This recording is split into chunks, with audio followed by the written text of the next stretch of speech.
Hi, I'm Misty Burke, and I am a psychology and college orientation teacher for Lebec County Schools in Altamont, Kansas. That's down in southeast Kansas.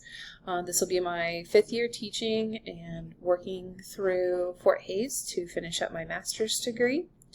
My technology strengths and weaknesses, feel like I have adapted and used a lot of different types of technology, especially this past year as we've included additional document cameras, smart boards, additional online resources, Google platform, and all of the tools that come with it.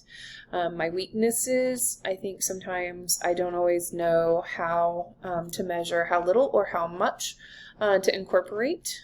As I'm a very hands-on teacher, so I like to utilize a lot of hands-on things in the classroom, but know that those can be driven by technology as well.